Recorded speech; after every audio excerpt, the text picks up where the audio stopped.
Hello दोस्तों, एक बार फिर से स्वागत है आप लोगों का आपके अपने यूट्यूब चैनल मैथ स्कॉलर में।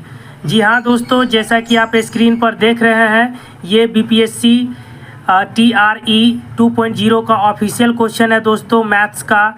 और जो भी कैंडिडेट इस बार एग्ज़ाम में अपियर होने वाले हैं, जो री एग्ज़ाम होने वाला है दोस्तों जून मंथ में, उन सारे कैंडिडेट के लिए ये बहुत ही हेल्पफुल होने वाला है।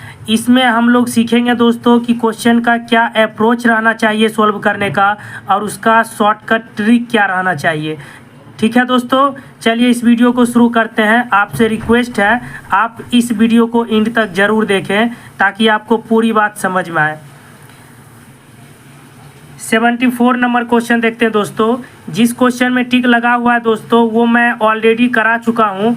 अगर आपने अभी तक उस वीडियो को नहीं देखा है तो मैं लिंक डिस्क्रिप्शन बॉक्स में दे दूंगा, वहां से जाकर आप उसे देख सकते हैं। 74 नंबर क्वेश्चन है दोस्तों, x² + 5x + 6 और x² + 4x + 4 का लघुत्तम समापवर्त क्या होगा। तो दोस्तों अगर हम x² + 5x + 6 की बात करें, इसका अगर आप फैक्टर कीजिएगा तो ये होगा दोस्तों x + 2 होगा और x + 3 में ब्रेक डाउन होगा। ठीक है दोस्तों, उसके बाद x² + 4x + 4 जो है दोस्तों x + 2 का होल स्क्वायर है दोस्तों, तो इसको हम लिख सकते हैं x + 2 का होल स्क्वायर। क्लियर है दोस्तों। अब एलसीएम में क्या होता है दोस्तों, जो मैच करता है, जो कॉमन चीज़ें होती है उसको तो हम लिखते ही हैं, जो बचा हुआ पार्ट रहता है उसको भी लिख देते हैं।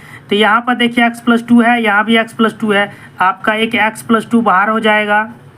यहाँ पर बच गया शेष दोस्तों x + 3 और यहाँ पर एक और x + 2 बच गया, तो ये भी आ जाएगा।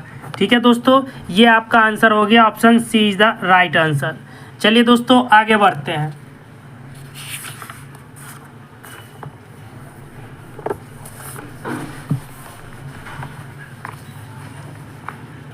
क्वेश्चन नंबर 79 देखते हैं दोस्तों। यदि दो निष्पक्ष 6 मुखी पासों को फेंकने पर 13 प्राप्त होने की घटना है तो ए को कहा जाता है। तो दोस्तों दो निष्पक्ष पासों को फेंका जा रहा है। अगर हम पासा की बात करते हैं दोस्तों, मान लीजिए अगर एक पासा को फेंके तो इसमें कौन कौन सा नंबर आ सकता है दोस्तों, 1 से 6 तक नंबर आ सकता है। ठीक है दोस्तों, दूसरे को अगर हम फेंकें तो इसमें भी वही चीज़ें होगी दोस्तों, 1 से 6 तक होगी, इसमें भी 6 नंबर और इसमें भी 6 नंबर, इसका भी 1 से 6 तक होगा दोस्तों। अब कहता है दोस्तों कि योगफल 13 होना चाहिए। अगर इसको हम फेंकते हैं तो मैक्सिमम कितना नंबर प्राप्त हो सकता है आपको दोस्त, 6 हो सकता है। इसमें मैक्सिमम कितना प्राप्त हो सकता है, इसका भी 6 हो सकता है। तो दोनों को अगर हम सम करते हैं तो 12 होता है। 13 योगफल नहीं आता है दोस्तों, यानी कि जो घटना की प्रायिकता होगा ये 0 हो जाएगा क्योंकि 13 योगफल है नहीं। ठीक है दोस्तों, अब अगर हम प्रायिकता की बात करते हैं PE, तो ये होता है दोस्तों NE/NS। NE तो आपका 0 हो गया दोस्तों और NS 6 × 6 कितना हो जाएगा, 36 हो जाएगा। तो ये आपका प्रोबेबिलिटी 0 आ गया, यानी कि 0 आ गया। इसको हम लोग शून्य घटना बोलते हैं दोस्तों, और यह एक असंभव घटना है क्योंकि योगफल कभी भी 13 नहीं आएगा। तो असंभव घटना की ही प्रायिकता शून्य होती है दोस्तों। तो B और C इसका दोनों सही है, तो इसका आंसर D हो जाएगा। ठीक है दोस्तों, चलिए आगे बढ़ते हैं। 8 नंबर क्वेश्चन देखते हैं दोस्तों, 80 नंबर क्वेश्चन।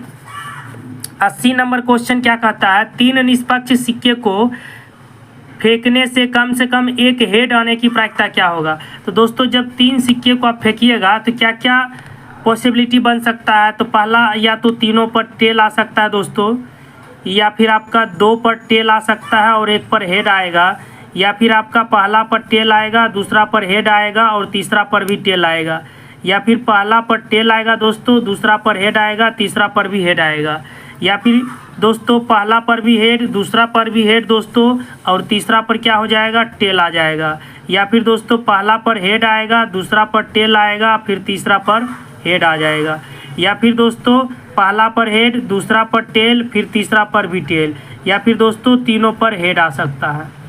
ये दोस्तों टोटल 8 पॉसिबिलिटी बनती है। ठीक है दोस्तों, अब इसमें कहता है कम से कम एक हेड आने की प्रायिकता क्या होगा, तो इसको छोड़ करके दोस्तों बाकी सभी में कम से कम एक हेड आ रहा है, तो इसका प्रायिकता क्या हो जाएगा दोस्तों, इसको छोड़ देंगे तो टोटल 7 बचेगा और टोटल जो पॉसिबिलिटी है कितना है दोस्तों 8 है, तो इसका आंसर क्या हो जाएगा 7/8। ठीक है दोस्तों, चलिए आगे बढ़ते हैं। 82 नंबर क्वेश्चन देखते हैं दोस्तों। एक बेलन के आधार की परिधि 44 सेंटीमीटर और ऊंचाई 22 सेंटीमीटर है, उसका आयतन क्या होगा। परिधि है 44 दोस्तों, तो 2πr = 44 हो जाएगा, यानी कि अगर हम r की बात करते हैं दोस्तों तो 2 से कट जाएगा 22 हो जाएगा, 22/π यानी कि 7 ऊपर और 22 नीचे, यानी कि रेडियस जो होगा दोस्तों ये 7 हो जाएगा इसका रेडियस। उसके बाद आपको ऊंचाई दिया हुआ है, तो वॉल्यूम क्या होता है दोस्तों बेलन का πr² होता है, πr²। h कितना दिया है दोस्तों 22 दिया है, तो एक 7 से 7 कट जाएगा, 22 × 22 484 होगा दोस्तों, गुना 7। इसको जब आप मल्टीप्लाई कीजिएगा 7 चौक 28, 8 सत्ते 56, 57 58, 7 चौक 28 और 5 कितना हो जाएगा दोस्तों 33, यानी कि 3388 क्यूब सेंटीमीटर हो जाएगा ए नंबर। ठीक है दोस्तों, बेलन का जो वॉल्यूम होता है दोस्तों वो πr² होता है, इसे आप ध्यान में रखें। चलिए दोस्तों आगे बढ़ते हैं।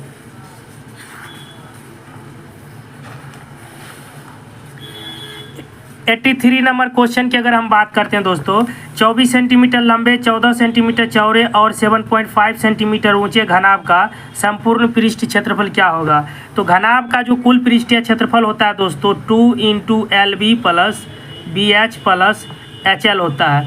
सबका वैल्यू पुट कर देंगे दोस्तों, 24 × 14 + 14 × 7.5 + 7.5 × 24, तो ये हो जाएगा 24 × 14 कीजिएगा तो कितना होगा दोस्तों 14 चौक 56, बाकी हो जाएगा आपका दोस्तों 5, 14 दूना 28 और 5 कितना हो जाएगा दोस्तों 14 दूना 28 और 5 हो गया आपका दोस्तों 28 2 30, 3 33, यानी कि 336। इसको और इसको मल्टीप्लाई कीजिएगा दोस्तों तो 105 आ जाएगा, प्लस इसको और इसको मल्टीप्लाई कीजिएगा तो 180 आ जाएगा। इन सब को जोड़कर 2 से गुना कर दीजिए दोस्तों, 2 × 621 हो जाएगा जोड़ने पर, और गुना करने पर 1242 आ जाएगा वर्ग सेंटीमीटर। ठीक है दोस्तों, सी नंबर इसका सही हो जाएगा। चलिए दोस्तों आगे बढ़ते हैं। कहीं भी दिक्कत हो दोस्तों आप हमें कमेंट कर सकते हैं। ये सभी देखिए दोस्तों, इसका मान पूछ रहा है 10/1/18, तो इसको जब हम उल्टा करेंगे दोस्तों 18 ऊपर चला जाएगा, यानी कि इसका मान हो जाएगा 180।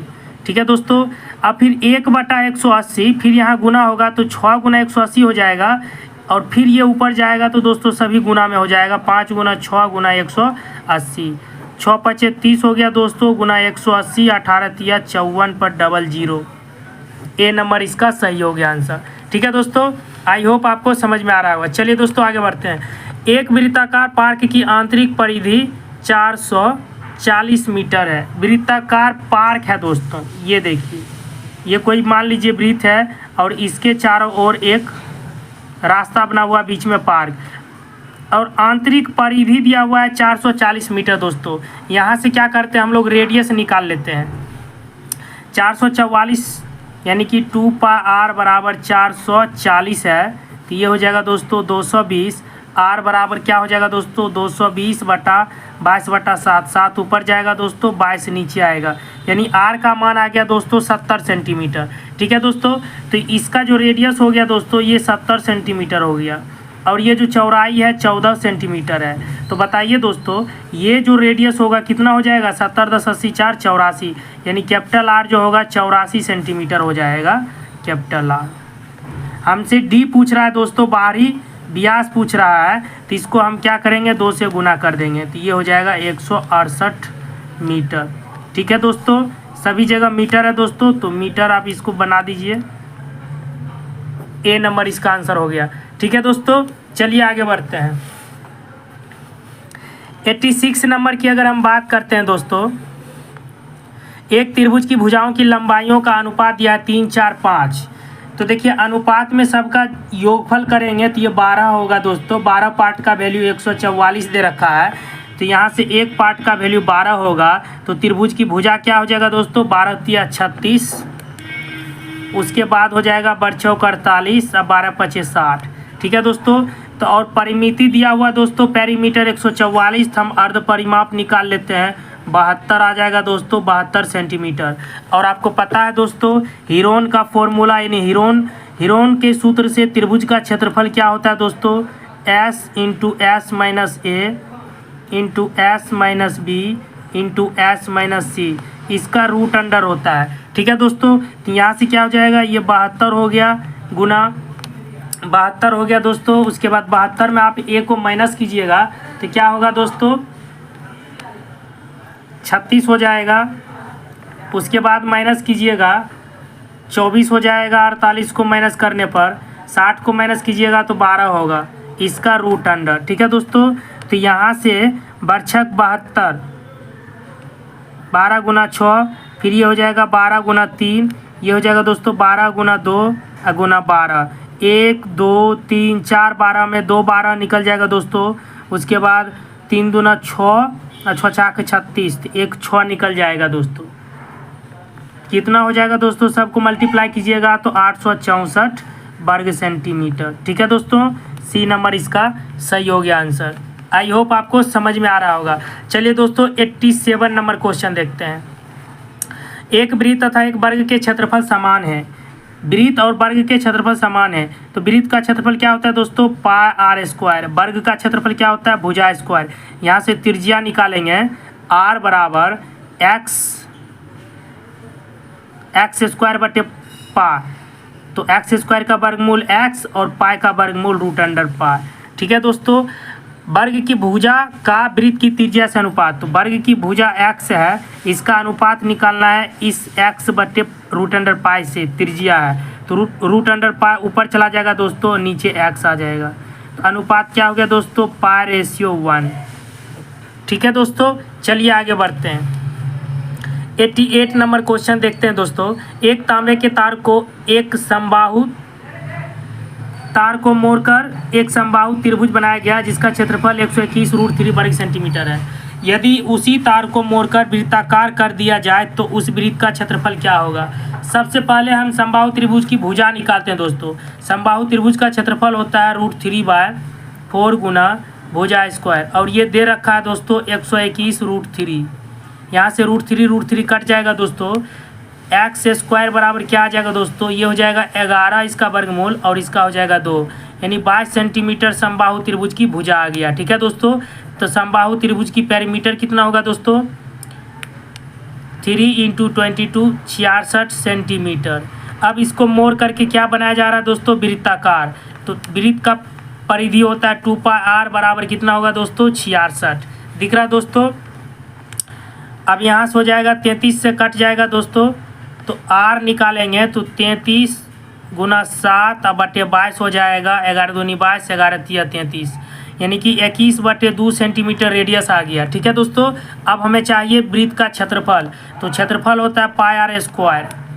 पाई हो गया 22/7 गुना r हो गया 21/2 गुना 21/2, 7 तिया 21, 11 दूनी 22, कितना हो जाएगा दोस्तों,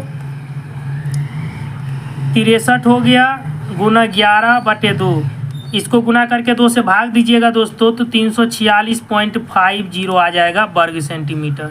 ठीक है दोस्तों, सी नंबर इसका राइट आंसर हो जाएगा, 346.5 वर्ग सेंटीमीटर। आई होप दोस्तों आपको समझ में आ रहा होगा। चलिए दोस्तों 1-2 क्वेश्चन और कर लेते हैं। 89 नंबर क्वेश्चन देखते हैं दोस्तों। एक समचतुर्भुज के एक विकर्ण की लंबाई दूसरे विकर्ण की लंबाई का 80 सेंटीमीटर है। समचतुर्भुज हो गया दोस्तों, इसका एक विकर्ण D1 मान लेते हैं, दूसरा D2 मान लेते हैं। तो कहता है एक विकर्ण की लंबाई दूसरे विकर्ण की लंबाई का 80% है। अगर हम एक विकर्ण की लंबाई मान लेते हैं दोस्तों x, तो दूसरा विकर्ण कितना हो जाएगा, x का 80%, 20 × 4 = 80, 20 × 5 = 100, 4x/5। अब एरिया क्या होता है समचतुर्भुज का, 1/2 गुना वर्गों विकर्णों का गुणनफल। एक विकर्ण x है दोस्तों, दूसरा है 4x/5। तो यहाँ से 2 से कट जाएगा दोस्तों x² यानी कि 2/5 इंटू x² आएगा।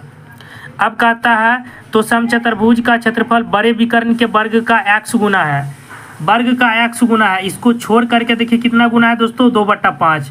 यही इसका आंसर हो जाएगा। ठीक है दोस्तों, एक और क्वेश्चन देख लेते हैं दोस्तों, लास्ट क्वेश्चन। 10 सेंटीमीटर लंबे व 8 सेंटीमीटर चौड़े एक आयत के अंदर बने वृत्त का क्षेत्रफल। देखिए दोस्तों, एक आयत है और इसके अंदर एक वृत्त बना हुआ है। इसकी लंबाई है 10 सेंटीमीटर और चौड़ाई है 8 सेंटीमीटर।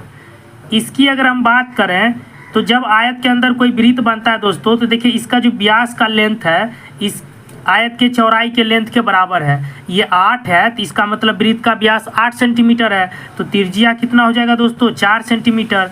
एरिया निकालेंगे तो क्या होता है, πr², पाई और r का स्क्वायर, 4 का स्क्वायर यानी कि 16 पाई हो गया दोस्तों वर्ग सेंटीमीटर। ठीक है दोस्तों कैसी लगी आपको वीडियो हमें कमेंट करके ज़रूर बताएं दोस्तों। अगर आप भी इस बार एग्ज़ाम दे रहे हैं तो इस चैनल को सब्सक्राइब कर लें दोस्तों। So thank you very much and thank you for watching video.